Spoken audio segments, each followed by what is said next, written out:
Hello friend, welcome back to your channel. आप सभी का स्वागत है आपके अपने channel AEP Aman exam point पे।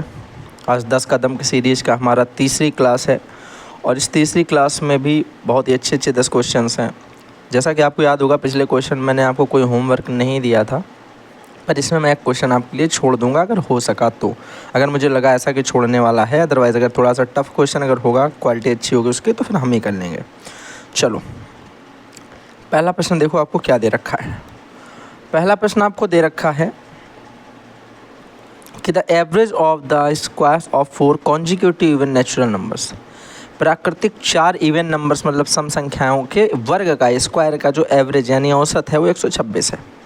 The average of 8 times the greatest number and 5 times the smallest number is, उनका एवरेज बताना है आपको कि जो 8 टाइम्स का मतलब होता है 8 गुना बड़े वाले नंबर का और 5 गुना छोटे वाले नंबर को अगर जोड़ करके एवरेज निकाला जाए तो कितना आएगा, ये तुमसे पूछा गया। देखो, इसको करने का भैया कोई एक ऐसा यूनिक शॉर्टकट तो आप नहीं ढूंढ पाओगे। हाँ, इसको करने का एक बाई ऑप्शन हम लोग इसको कर सकते हैं, लेकिन आपको इसका प्रोसेस पता होना चाहिए कि ये होता कैसे है।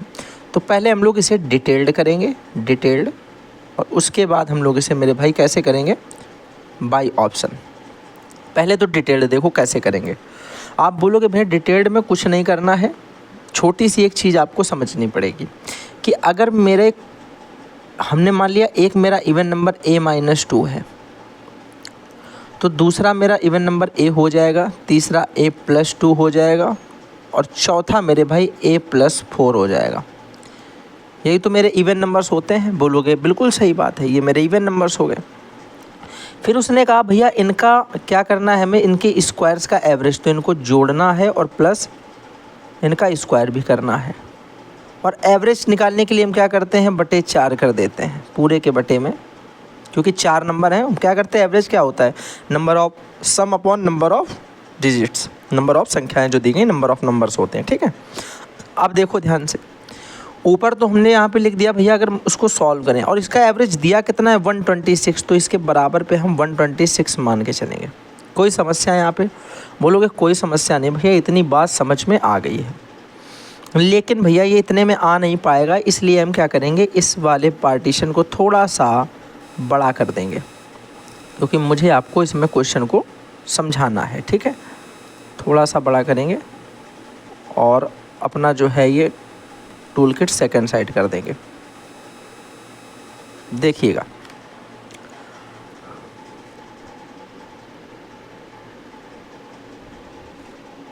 ज़्यादा छोटा हो गया, दिख ही नहीं रहा है, तो ध्यान से सुनो।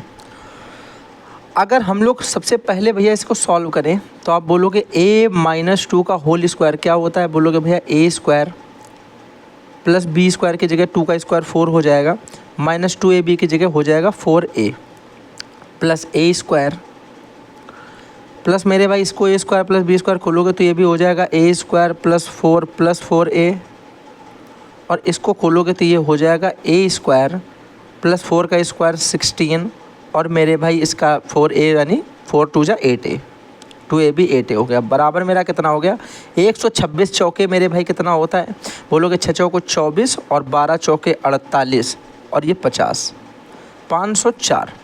यहाँ तक की बात समझ में आ गई कि नहीं आ गई? बोलोगे बिल्कुल भैया यहाँ तक की बात समझ में आ गई। लेकिन अब आगे क्या करेंगे, आगे भैया कुछ नहीं करेंगे, छोटी सी बात है, इसे सॉल्व कर लेंगे। आप बोलोगे भैया देखो यहाँ से 4a से 4a कट गया, हाँ या ना, यहाँ पर a की पावर 3 a की पावर 3 और ये एक a की पावर 3, तो टोटल मेरे भाई 1 2 3 4 a की पावर 3 हो गए, 4a की पावर 3 नहीं a की पावर 2, 4a² हो गए। ठीक है, कितने a² हो गए, 4a²। प्लस देखो a वाले कितने, तुमने कहा 8a ये कट गया था, 4a 4 ये कट चुका, केवल 8a ये वाला बचा, तो यहाँ पे केवल ये 8a आया। प्लस अब देखो आगे क्या आएगा, बोलोगे भैया इसमें नंबर ये देखो कि यहाँ पे है 4 और ये 16 और ये 4, तो 4 4 8 8 और 16 तुम्हारा यहाँ पे 24 हो गया, बराबर मेरे भाई 504। कोई समस्या यहाँ तक? बोलोगे कोई समस्या नहीं। बोलोगे 504 को भैया उठा करके इधर ले आएंगे तो यहाँ से मेरा कितना आ जाएगा, बोलोगे यहाँ से आ जाएगा 4a² प्लस 8a और ये इधर आ जाएगा तो माइनस का 504 और माइनस के 504 से अगर मेरे भाई हम इसको माइनस करते हैं कितना बचेगा, माइनस के 504 से अगर हम इसे माइनस करें तो बोलोगे ये जो तुम्हारा कितना बच जाएगा, 4 ये चला गया और 20 चला, 480 चला गया, 480 आया माइनस का इधर साइड, 480 बराबर 0। देखो 4 पहले ये घटा दो, फिर 500 से 20 घटा दो तो 480 आ गया। बोलोगे भैया इस पूरे से 4 कॉमन लेके काट सकते हो, 4 एकम 4, 4 दूनी 8 और 12 चौक 48, यानी यहाँ से लिख सकते हो a² प्लस 2a माइनस का 120 इक्वल टू 0। यस और नॉट, बोलोगे बिल्कुल सही। 120 के ऐसे फैक्टर मेरे भैया जिसका हमारा जो आ जाए वो 2 आ जाए अंतर। तुम बोलोगे 12 दाहमन 120, 12 दाहमन 120, 12 में 10 माइनस कर दिया जाए 120 आ जाएगा। तो देखो 10 मेरा प्लस का आ जाएगा a बराबर, और 12 मेरा जो है वो माइनस का आ जाएगा a बराबर। तो माइनस के डिजिट हम लेते हैं नहीं, हमेशा प्लस के डिजिट लेते हैं। ये इधर माइनस तो उधर जाके प्लस होगा ना। तो 12 मेरे भाई जो यहाँ पे a बराबर मेरा 10 आ जाएगा। कितना आ जाएगा, a बराबर 10 आ जाएगा। अब ध्यान से सुनना, अगर इतनी बात आपको समझ में आ गई तो अब आगे की बातें आपको आराम से समझ में आएंगी। अपने वापस पुनः वही रूप में लेते हैं, इसको छोटा करके और सॉल्व करते हैं। चलो यहाँ तक आपको बात समझ में आई कि नहीं आई? बोलोगे भैया बिल्कुल समझ में आ गई यहाँ तक की बात, कोई समस्या नहीं यहाँ तक समझने में। a बराबर मेरा 10 आ गया। अब a बराबर अगर मेरा 10 आ गया तो इस सबको बिगाड़ दें, इन सबका कोई भी काम मेरी ज़िंदगी में अब है नहीं। मेरी ज़िंदगी में सिर्फ काम किसका है, वो जो नंबर्स हमने लिए हैं ऊपर उनका। ठीक है, a बराबर कितना आ गया, a बराबर 10 आ गया है। ठीक है भैया, अगर a बराबर 10 आ गया तो ये a-2 कितना हो गया 8, ये a कितना है 10, ये a+2 कितना है 12 और ये a+4 कितना है 14। तो ये देखो वो चारों नंबर निकल के आ गए। अगर पूछे जाएँ वो नंबर्स कौन से हैं, बड़ा नंबर कौन सा है, छोटा नंबर कौन सा, तो हम लोग बता लेंगे। अब उसने आपसे पूछा कि छोटे वाले नंबर का 5 times of smallest number plus बड़े वाले नंबर का 8 टाइम्स यानी 14 × 8, और इसका हमें क्या बताना, एवरेज बाई 2। तो देखो ऐसे कर लो, चाहे इससे 2 से इसको काट दो, ये 4 हो गया और ये भी 4 हो गया। तो मेरे भाई यहाँ से आ गया 5 चौके 20 प्लस 14 चौको 56, तो 56 और 20 कितना हो गया 76। ऑप्शन नंबर इसका जो है वो बी एकदम राइट है। लेकिन बात यहाँ पे ये होती है कि क्या भैया अगर मुझसे ये क्वेश्चन पेपर में पूछा जाएगा मैं इतना करूँगा? बिल्कुल नहीं इतना करना है, क्योंकि इतना तो तुम्हें तब करना है जब तुमसे सामने वाला पूछता है कि कैसे आएगा। ठीक है, आपको कभी एसएससी में या फिर किसी भी एग्ज़ाम में बताना नहीं पड़ता कि आया कैसे, सिर्फ करके दिखाना है, ऑप्शन सही होना चाहिए। आप तुक्का मार दो, कैसे भी कर दो। अब देखो इसे हम लोग कैसे कर सकते हैं। बोलोगे भैया हमें एक चीज़ तो पता है, वो क्या पता है पूछो। वो हमें ये पता है कि अगर हम बड़ी वाली संख्या में, ध्यान से सुनो, बड़ी वाली संख्या जो थी, छोटी वाली संख्या जो थी वो a-2 थी, तो 5 टाइम्स ऑफ a-2 और प्लस 8 टाइम्स ऑफ a+4 यानी बड़ी वाली संख्या। ये तो हमने अपने मन से मानी थी ना स्टार्टिंग में। इनका जो एवरेज आएगा वही मेरे ऑप्शन दे रखे हैं, हाँ या ना? ऑप्शन में मेरे यही दे रखे हैं। बोलोगे बिल्कुल सही बात है ये। अगर मैं इसका अंदर इंटू करा दूं तो बोलोगे ये आ जाएगा 5a-10 प्लस 8a प्लस 32 और अपॉन में मेरे भाई 2। कोई समस्या? बोलोगे कोई समस्या नहीं। यहाँ पर अगर हम इसे सॉल्व करें तो 5a और ये मेरे भाई 13a हो जाएगा, और माइनस प्लस आपका यहाँ पे आ जाएगा, प्लस का 32 में से आपका 10 चला गया, 22 बचा। ठीक है कि नहीं, समझ में आ गई बात? बराबर मेरे भाई वो वाला ऑप्शन और अपॉन में यहाँ पे 2।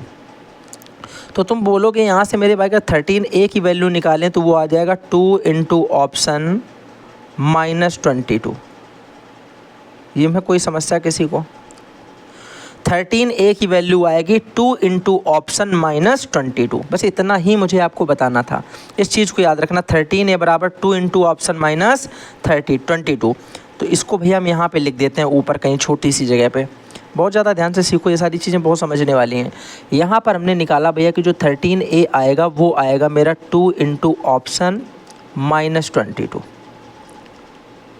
और अगर हम यहाँ से a की वैल्यू निकालें तो बोलोगे भैया a की वैल्यू आ जाएगी इधर अपॉन में 13 आ जाएगा। ये आ गया मेरे भाई।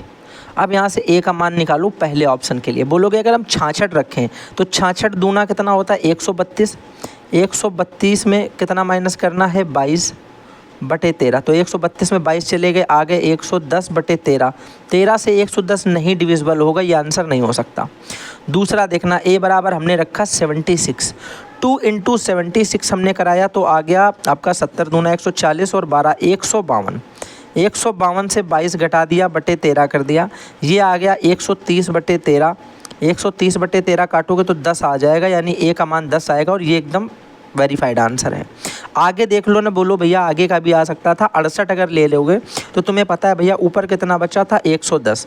जब तुम 68 ले लोगे तो जो है कितने के लिए, 62, आपने 66 लिया था, 68 ले देख लो, 68 का ट्वाइस करा दो, कितना आ जाएगा। बोलोगे भैया 68 है, 6 दूनी 12 और 8 दूनी 16, 136 में 122 घटा दोगे, नहीं जाएगा। तो ना इसके लिए जाएगा और ना फिर भैया 74 के लिए जाएगा। तो ना मेरे भाई 68 हो सकता है, ना 74 हो सकता है, सिर्फ और सिर्फ एक ऑप्शन है जो हो सकता है, वो कौन सा, 76। तो ए बराबर यहाँ पर मेरे भाई 10 किसके लिए आ रहा है, 76 के लिए।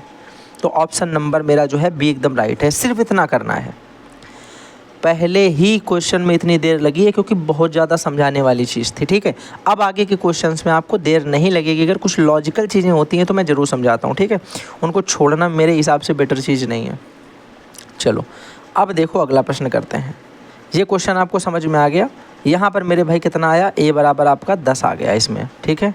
कैसे सॉल्व किया आपको समझ में आ गया, समझा दिया, स्क्रीनशॉट ले लेना। आगे देखो, अब देखो क्वेश्चन क्या दिया आपको। दिया गया कि a sum of 600 becomes to 848 simple interest in 4 years. 4 साल में इतना रुपया हो गया, कोई दिक्कत नहीं। In how many years will be the sum of, इतना अमाउंट जो है वो इतना कब हो जाएगा, the same rate of simple interest. Rate same है। अब देखो यहाँ पे पहले हम लोग क्या करेंगे, पहले इसे सॉल्व तो मान लो करेंगे ही। हम लोग इसमें क्या कर सकते हैं कि अगर हम 600 से 840 हो गया, 240 रुपये 4 साल में मिला, तो 1 साल में कितना मिला, इंटरेस्ट निकाल लें, उसी इंटरेस्ट से बोल दें कि कितने साल में इतना हो जाएगा अमाउंट। लेकिन उससे पहले एक चीज़ और करके देख लो। अगर मैं आपसे ये कहूँ कि कोई अमाउंट मेरा 600 से 840 हो गया, तो इसका भैया रेशियो यहाँ से निकाल लो, तो बोलोगे 12 पंचे 60, 12 सत्ते 84, कोई दिक्कत। अगर मान लो 5 की वैल्यू 1500 दे रखी हो, हम मान लेते हैं कि शायद 4 साल बाद ही इतना हो जाए, ये वाला भी ऑप्शन में 4 दिया गया ना, तो एक बार सिर्फ चेक करने के लिए कर रहे हैं। ये देखो ऑप्शन में 4 दिया गया है, तो हम कर रहे हैं सिर्फ एक बार ट्राई ले रहे हैं। तो आप बोलोगे भैया इसमें हमने कितना गुना कराया, आप बोलोगे कुछ नहीं भैया ज़्यादा नहीं कराया, बस 300 गुना करा दिया। तो एक बार इसका भी अगर 300 गुना करा के देख लें तो 12 7 तिरका 2100 आ गया। यानी हम बोल सकते हैं 1500 की राशि 2100 होने में भी 4 साल का समय लगेगा, क्योंकि रेशियो तो सेम ही आ रहा है। कोई समस्या किसी को, बोलोगे कोई समस्या नहीं, बात समझ में आ गई, बोलो जल्दी, यहाँ तक किसी को कोई दिक्कत। लेकिन अगर ये मान लो कि भैया 4 साल के लिए सेटिस्फाइड ना होता, तब क्या करते, ये पूछ सकते हो। तब देखो क्या करते, आंसर हम लोगों ने बता दिया कि 4 साल होगा, इतने में सॉल्व हो चुका है, ठीक है। लेकिन अब देखना, अगर मेरा धन 600 रुपये से 840 रुपये हो गया है, तो आप बोलोगे यहाँ पर 240 रुपये मेरा बढ़ा 4 साल में। 4 साल में 240 बढ़ा तो 1 साल में 60 रुपये बढ़ा होगा। 600 रुपये पर अगर 1 साल में 60 रुपये मिलते हैं तो कितना परसेंट हुआ, बोलोगे भैया 10% मेरा रेट हुआ। तो बता दो ज़रा कि 1500 रुपये मूलधन गुणे समय कितना मुझे नहीं पता, गुणे दर कितनी 10% बटे 100 बराबर कितना होता है, सिंपल इंटरेस्ट एसआई कितना आ जाएगा, बोलोगे एसआई 2100 होना है। 1500 से 600 रुपये एसआई मिलना चाहिए, 600 रुपये कब मिलेगा, सॉल्व कर लो। 2 जीरो से 2 जीरो काट लिए भैया, 1 जीरो से 1 जीरो काट दिया, 15 से काटा तो 15 चौके 60, तो टी बराबर कितना आ गया, 4 साल। तो यहाँ से भी टी बराबर 4 ईयर्स मेरा भाई आंसर आ जाएगा, ठीक है। तो चाहे ऐसे कर लो, और अगर आपको ऑप्शन में 4 दिख रहा तो हो सकता है एक बार 4 है तो जल्दी से एक बार रेशियो करके देख लो, शायद ऐसे आ जाए, ना करना पड़े, है कि नहीं। चलो आई होप आपको ये बात समझ में आ गई होगी। अगला प्रश्न करते हैं भैया। अगला प्रश्न आपको दिया गया है कि the market price of a book is 1000 in the book fair. एक मेला है, वहाँ पे 1000 रुपये की एक बुक का प्राइस है, ठीक है। आगे बोला गया कि it is available to sell with the discount scheme. एक डिस्काउंट स्कीम योजना चल रही है, offering the 2 successive discount of 12% and 8%। तो 12% और 8% के सक्सेसिव दे रही है वहाँ पे, ठीक है, अच्छी बात है।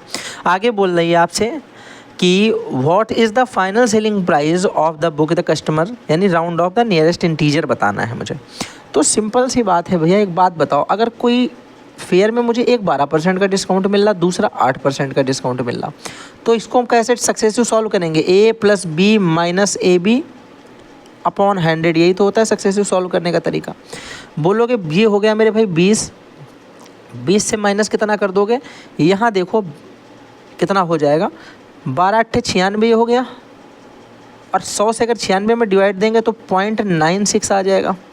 इससे माइनस कर रहे हैं 0.96, तो आप बोलोगे 0.96 माइनस कर देंगे 0.96, तो ये मेरे भाई कितना माइनस हो जाएगा, तुम बोलोगे लगभग, क्योंकि नियरेस्ट पूछा है मैंने 19 माना, ठीक है, मैंने मान लिया कि 19 आ गया, 19.04 आएगा, लेकिन मैं क्या कर रहा हूँ 19 मान के चल रहा हूँ। अब ध्यान से सुनो, अगर मैंने किसी बुक को, ध्यान से सुनो, किसी बुक पे 19% का एक डिस्काउंट अपनी तरफ से माना कि 19% का डिस्काउंट मुझे मिला, ध्यान से सुनना, 19% का अगर मैं इतने परसेंट मान रहा हूँ 96 यानी 19% का मैं एक डिस्काउंट मान के चलता हूँ कि इतना डिस्काउंट मुझे मिला है, तो मैं उस बुक को बेचूंगा कितने रुपए में ये बता दो। ठीक है भैया, कितने रुपए में मैं बुक को बेचूंगा ये एक बार जल्दी से बता दो। तो आप बोलोगे भैया सिंपल सी बात है, कितने रुपए में तुम बुक को बेचोगे, आप बोलोगे भैया अगर आपको ये डिस्काउंट, मेरे भाई ध्यान से सुनो, 100 रुपये की कोई 100% पे कोई रेट बेचा जाता है, 100% पे बेचने वाली चीज़ को मैं 19% के डिस्काउंट पे बेच रहा हूँ, 19% के डिस्काउंट पे, तो आप बोलोगे भैया आप इसे सेल कर रहे होगे, इसको मुझे कितने रुपए में सेल करना पड़ेगा, आप बोलोगे इसे सेल करना पड़ेगा 81% पे, 81 पे। तो आप बोलोगे इसका मतलब हुआ कि आप जो बुक को सेल करोगे वो 81% ऑफ 1000 पे करोगे, 81% ऑफ 1000 पे। 2 जीरो से 2 जीरो कट गए, the final answer is 810 rupees. कोई समस्या, बोलोगे कोई समस्या नहीं, बात समझ में आ गई है, हाँ या ना, बिल्कुल ठीक है। अब आ जाओ अगले नंबर पे भैया, अगला क्वेश्चन देख लेते हैं क्या है।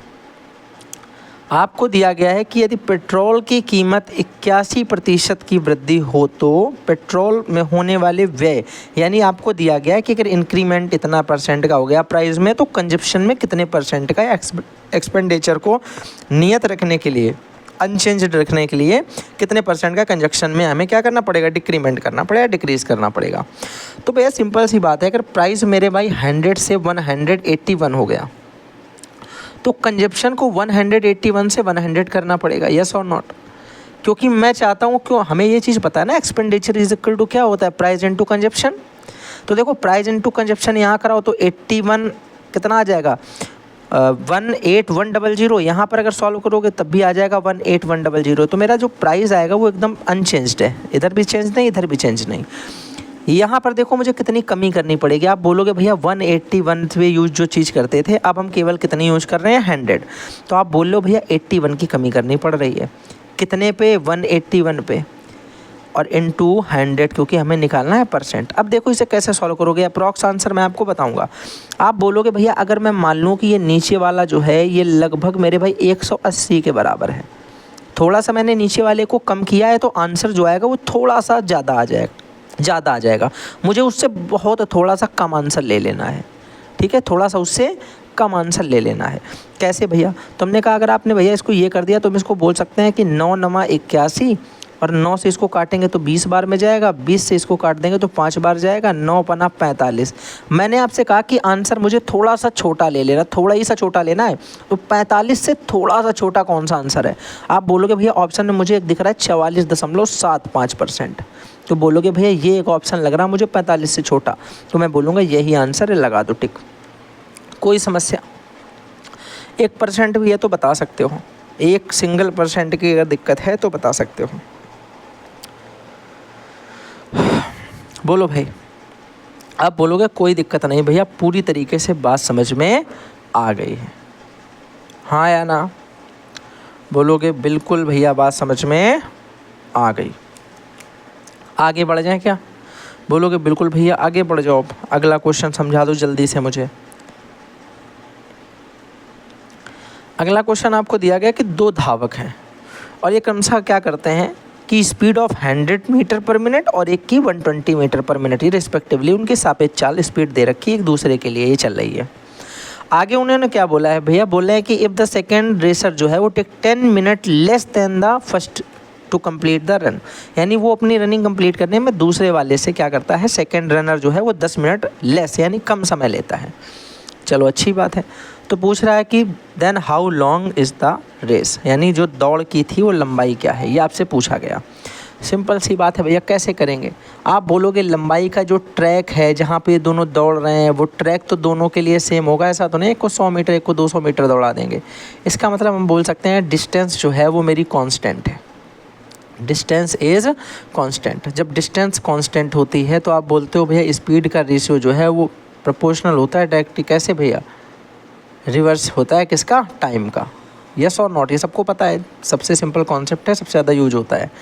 तो आप बोलोगे भैया अगर इनकी स्पीड का रेशियो ना मेरे भाई 100 और 120 दिया गया है, तो हम बोलेंगे कि अगर इनको सॉल्व कर लें तो ये आ जाएगा 5 और 6, तो इनके टाइम का रेशियो 6 से 5 हो जाएगा। यस और नॉट, बोलोगे ये हमने इनका किसका किया है भैया, स्पीड का, और ये मेरा टाइम का रेशियो आ गया।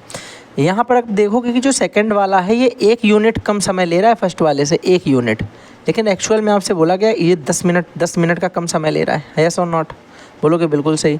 10 मिनट का कम समय ले रहा, 1 का मतलब, तो ज़रा बताओ 6 का मतलब कितना हो रहेगा भैया, बोलोगे 6 का मतलब 60 मिनट कम समय ले रहा।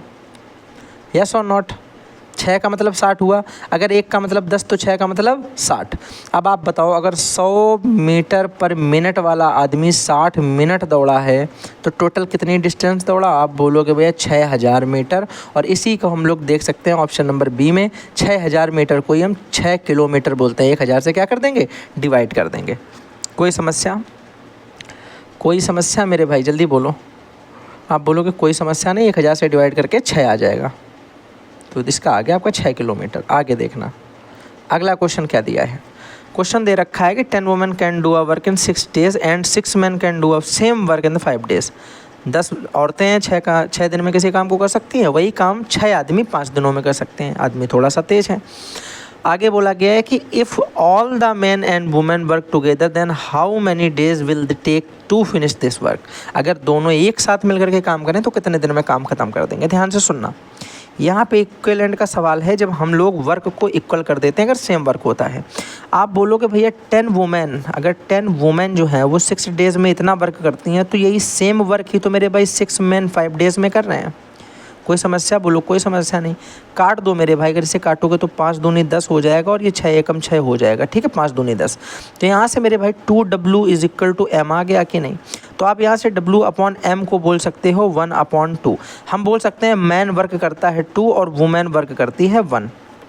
तो टोटल वर्क कितना है, टोटल वर्क आपने बोला भैया ये वाला अगर ले लें कि 10 जो वुमेन है वो 6 दिन में वर्क करती है, तो 10 वुमेन, 10 इंटू वुमेन की जगह कितना आ गया, 1 तो 10 ही रहने देंगे, इंटू 6, ये टोटल वर्क आ गया।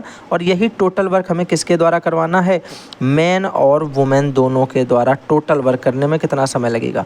मैन और वुमेन मिला के कितनी हो गई, आप बोलोगे एक दिन में 3 वर्क हो गया, तो 3 से इसमें डिवाइड करा दो। 3 से आपने इसको काटा, बोलोगे भैया 3 दूनी 6, और रुक जाओ यार गलत हो गया यहाँ पे, गलती पता क्या हो गई, ध्यान से देखना। मैंने एक व्यक्ति की ले ली ना एफिशिएंसी, ये गलत है।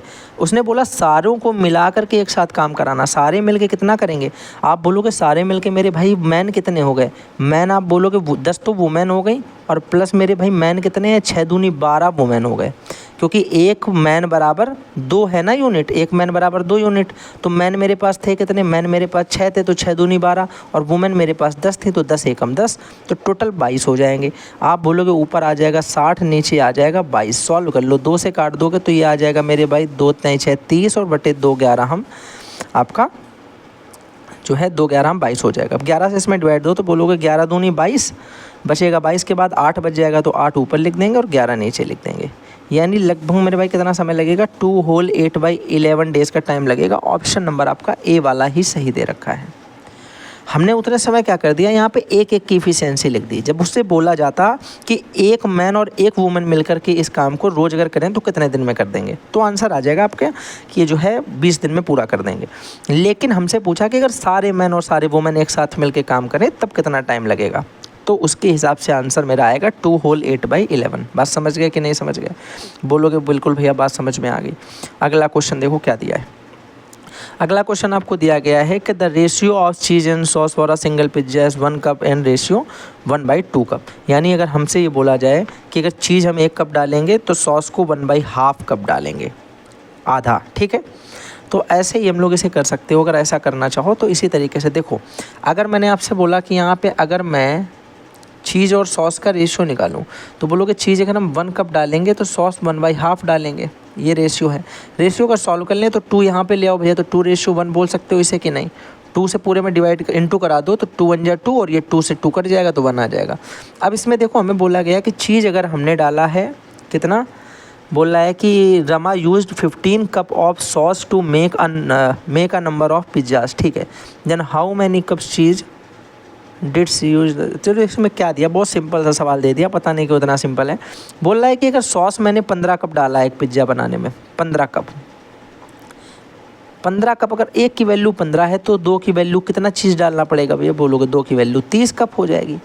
भाई अगर 1 कप की वैल्यू आपको दे रखी है, 1 की यूनिट की वैल्यू 15 कप है तो 2 यूनिट हमें चीज़ डालना पड़ता है ना, कि 1 कप 1 यूनिट हम पिज्ज़ा में ये डालते हैं सॉस। तो यहाँ पे हमने 1 यूनिट की वैल्यू 15 कप डाली तो 2 यूनिट की वैल्यू कितनी हो जाएगी, 30 कप। तो मेरे भाई 30 आंसर आ जाएगा इसका, ऑप्शन नंबर डी। इसमें कुछ था नहीं मेरे हिसाब से, ठीक है। बात समझ में आ गई कि नहीं आ गई, सिंपल था कि नहीं था, बोलो कि बिल्कुल भैया सिंपल था, इतना भी नहीं था लेकिन हाँ सिंपल था। यहाँ पे लिखा है what is the value of a minus B का whole cube minus a square, a cube plus b cube. अच्छा, फार्मूला बेस्ड है, सिंपल सा, इसे हम लोग ऐसे ही कर सकते हैं अगर समझने की कोशिश करो तो। बोलोगे भैया कैसे, हमने कहा ये देखो ध्यान से, जब हम यहाँ पे a माइनस, इधर देख लो, जब हम यहाँ पे a cube minus B, a minus B का होल क्यूब खोलेंगे तो फार्मूला होता है a cube minus B cube minus 3ab bracket में a माइनस बी, और माइनस करेंगे a cube plus b cube को। तो बोलोगे देखो ये और आपस में ये कट गए, हाँ या ना, बचा कितना, माइनस का 3ab ब्रैकेट में a minus B. Option number जो है आपका डी वाला एकदम इसका राइट हो जाएगा, ठीक है। समझ में आ गई बात, ऑप्शन नंबर डी जो है वो इसका एकदम राइट हो जाएगा। बोलो भाई कोई समस्या, किसी तरीके की कोई दिक्कत, बोलोगे कोई दिक्कत नहीं, बात समझ में भैया आ गई है। अगला क्वेश्चन बता दो। अगला क्वेश्चन देखो क्या दिया गया, ध्यान से सुनना। अगला क्वेश्चन आपको दिया गया है कि in a circle with centre O B Q R is a tangent at the point of Q on it, ठीक है। A B is a chord in the single parallel to the tangent such that B Q R जो है वो 70 degree है। What is the measure of A Q B, आपसे पूछा गया है। तो देखो फिगर बनने के बाद ही एक तरीके से अगर देखो तो ये समझ में आएगा, उससे पहले इसे समझना, इमेजिनेशन थोड़ी सी कमज़ोर है मेरी, तो फिगर के साथ हम लोग इसे करेंगे, ठीक है। हमने माना कि यहाँ पर एक मेरा सर्कल है, उसने बोला सर्कल है, उसका सेंटर जो है वो ओ है। यहाँ तक मेरी बात समझ में आ गई। आगे उसने बोला कि पी क्यू आर जो है वो क्या करता है मेरे भाई, इज़ अ टेंजेंट, स्पर्श रेखा है eight the point Q. P Q R एक टेंजेंट मतलब स्पर्श रेखा है, मैंने मान लिया यहाँ पे क्यू टच कर रही है, ये क्यू पॉइंट हो गया, क्यू पॉइंट, ठीक है। ये क्यू पॉइंट हो गया, नीचे साइड नहीं ऊपर साइड कर देते हैं, ये पॉइंट क्यू हो गया। और पी क्यू आर है तो कुछ इस तरीके से होगी, पी क्यू आर कुछ इस तरीके से, ठीक है। मैंने कहा ये आर है ये पी है। मेरे हिसाब से यहाँ तक कोई दिक्कत नहीं होगी, सबको ये बात समझ में आ गई होगी, सिंपल सी थी। आगे बोल रहा है कि A B is a chord the circle जो पैरेलल है द टेंजेंट, एक टेंजेंट के पैरेलल मतलब इसके समांतर मेरे भाई क्या है, इसके समांतर ही ये मेरे भाई हमने मान ली कि एक जीवा है, ये एक जीवा है जिसका नाम ए बी दे रखा है। कोई यहाँ तक समस्या, बोलोगे कोई समस्या नहीं, ठीक है। स्पर्श रेखा के समांतर हो गई। अब बोला बी क्यू आर जो है वो 70 डिग्री। बी क्यू आर कौन सा होगा, जब हम बोलोगे भैया इसे इस तरीके से अगर मिला दें तो बोलोगे एंगल ये बन रहा है बी क्यू आर। कौन सा एंगल बन रहा, बोलोगे भैया ये बन रहा पी क्यू आर, ये हमें दे रखा 70 डिग्री, 70 डिग्री। कोई समस्या यहाँ तक, बोलोगे कोई समस्या नहीं, बात समझ में आ गई। आगे हमसे पूछा है ए क्यू बी। ए क्यू बी कौन सा एंगल बनेगा, बोलोगे ए क्यू बी मेरे भाई ये वाला एंगल बनेगा, इस वाले एंगल को बोलेंगे ए क्यू बी, ये वाला एंगल हमसे पूछा गया है। तो देखो एक इसमें क्या करेंगे, इसे करने के लिए एक कॉन्सेप्ट बहुत ज़्यादा ध्यान से समझना पड़ेगा, तभी ये वाला क्वेश्चन आपसे हो पाएगा, अदरवाइज़ ये क्वेश्चन आपसे ऐसे नहीं हो पाएगा भैया। ध्यान से सुनना, अगर हम आपसे इसमें ये कहें पूछो भैया क्या। अगर हम आपसे ये कहें कि हम इससे इस पर एक सीधा दूसरा कलर मार्कर का कर लेते हैं ताकि आपको यहाँ पे चीज़ें अब समझ में आ जाए, ध्यान से सुनो। अगर मैं आपसे ये कहूँ कि भैया यहाँ पर मैं सीधा इसको इस तरीके से मिला दूँ, इस तरीके से, ठीक है, और इसको इस तरीके से मिला दूँ और इसको भी इस तरीके से मिला दूँ, ठीक है, तो आप बोलोगे क्या ये मेरे भाई, इसको अगर ओ मानते हैं, ये ओ दिया गया, तो ओ क्यू और ओ ए और ओ बी ये क्या हो जाएंगी मेरे भाई, ये मेरे भाई सर्कम रेडियस नहीं हो जाएंगी, ये सर्कम रेडियस ना हो जाएंगी, सर्कम रेडियस हो जाएंगी। और ये सारी की सारी कैसी लेंथ की होंगी, सेम लेंथ की। तो जब सारी सर्कम रेडियस सेम लेंथ की होंगी तो ये सारे के सारे मेरे भाई आइसोसेलेस ट्रायंगल टाइप के बन जाएंगे। बोलोगे बिल्कुल सही बात है भैया। तो हम बोल सकते हैं कि ये क्या करेंगे, हाफ हाफ, मतलब जितना एंगल ये होगा उतना ही एंगल ये होगा, उतना ही एंगल ये होगा, उतना ही एंगल ये होगा, और जितना ये होगा उतना ही एंगल, हाँ या ना। बोलोगे बिल्कुल सही बात है मेरे भाई। अगर किसी स्पर्श रेखा को केंद्र से जाने वाली रेखा पर ऐसे लंब डाल दिया जाए केंद्र से उस पर, तो बोलोगे कितने डिग्री पे कट करता है, 90 डिग्री पे। ये 90 डिग्री बनता है। 90 में अगर इतना पार्ट मेरे भाई, इतना वाला पार्ट ये 70 है, इतना वाला पार्ट ये 70 है, तो बताओ ज़रा ये रिमेनिंग पार्ट क्या बचेगा, तो बोलोगे 90 माइनस थीटा बचेगा। इसका मतलब क्या ये 90 डिग्री माइनस 70 डिग्री ना बच जाएगा, बताओ जल्दी। बोलोगे भैया ये 20 डिग्री बच जाएगा। यस और नॉट, इतनी बात समझ में आई कि नहीं आई। बोलोगे बिल्कुल समझ में आ गई भैया। अगर ये इतना पार्ट 20 डिग्री है, अगर ये इतना पार्ट 20 डिग्री है, तो बोलोगे ये अगर 20 डिग्री का है तो ये वाला भी 20 डिग्री का एंगल होगा, क्योंकि ये आइसोसेलेस ट्रायंगल बन जाएगा, ये सेम भुजाओं के सामने के एंगल्स हैं, ठीक है। तो ये कितना हो गया 20, तो ये भी कितना हो गया 20। आप बोलोगे ये सारे एंगल 20 डिग्री के माने जाएंगे, 20 डिग्री के हो गए। तो भैया ये तीनों जो आपस में कैसे होते हैं, समरूप होते हैं कि नहीं होते, सिमिलरिटी लगती है इन तीनों में कि नहीं। तो इसके ये एंगल 20, तो ये भी 20, ये भी 20, ये भी 20, ये भी 20। तो अगर मैं आपसे पूछूं कि एंगल, आपसे कौन सा पूछा गया, ए क्यू बी, ए क्यू बी आपसे पूछूं तो आप बोलोगे भैया सिंपल सी बात है, एंगल ए क्यू बी में आपका एक 20 कौन सा हो जाएगा, एक 20 हो जाएगा ए क्यू ओ, और दूसरा 20 हो जाएगा ओ क्यू बी, दूसरा 20 हो जाएगा ओ क्यू बी। तो टोटल 20 और 20 मेरे भाई कितना हो गया 40 डिग्री का एंगल। आंसर मेरा ऑप्शन नंबर ए हो जाएगा। यस और नॉट, जल्दी बोलो समझ में आया कि नहीं आया। बोलोगे बिल्कुल भैया समझ में आ गया। सिंपल था कि नहीं था, जल्दी बोलो भाई, समझ में आ गया आपको ये, जल्दी बोलिए भैया समझ में आ गया कि नहीं आ गया। चलो अगला क्वेश्चन करते हैं और देखते हैं कौन सा दिया गया है। आपको लास्ट क्वेश्चन दे रखा है कि एक वर्ग का परिमाप किसी आयत के परिमाप के बराबर है जिसकी लंबाई और आपको चौड़ाई दे रखी है। ठीक है, यहाँ तक बात समझ में आ गई। अब बोल रहा है कि उस अर्धवृत्त की परिधि ज्ञात करें जिसका व्यास वर्ग की भुजा के बराबर है। कर पाओगे, जल्दी बोलो। ये वाला क्वेश्चन मैं सोच रहा हूँ आपके लिए होमवर्क के लिए छोड़ दूँ। मैं आपको इसका जो है बता देता हूँ। आंसर जो आएगा इसका ऑप्शन नंबर ए आएगा, ठीक है। ऑप्शन नंबर ए कितना है 38.57। चलो सॉल्व करो, सिंपल है, देखने में जितना टफ लग रहा है नहीं उतना टफ। आपको करना क्या है कि आयत का परिमाप आप निकाल ही लोगे, क्योंकि लेंथ और ब्रेथ आपको दे रखी है, हाइट एंड लेंथ। इसको इक्वल कर देना वर्ग के परिमाप के 4 × a के, तो यहाँ से a की वैल्यू आ जाएगी। a की वैल्यू को d के बराबर करोगे तो r बराबर d/2 होता है, तो इसका a का आधा जो है मेरा वो r निकल आएगा। यस और नॉट, बोलोगे बिल्कुल सही बात है। फिर मैंने कहा जब आपके पास r आ जाएगी तो half perimeter of half circumference of, क्या बताना है आपको, सर्कल का, ठीक है, सर्कल का हाफ पेरीमीटर बताना है। तो कैसे बताओगे, सर्कल जो होता है उसका पूरा क्या होता है 2πr, तो आधा हो जाएगा πr और प्लस 2r और ऐड हो जाएगा, तो इसकी वैल्यू आपसे पूछी गई है, तो इसे निकाल दोगे। चलो इसी के साथ में थैंक्स फॉर वॉचिंग। समझ में आया वीडियो फ्रेंड्स के साथ में शेयर करिएगा, और लाइक और चैनल को सब्सक्राइब तो आपको करना ही करना है। तो चलिए इसी के साथ में फिर मिलते हैं अगले वीडियो में।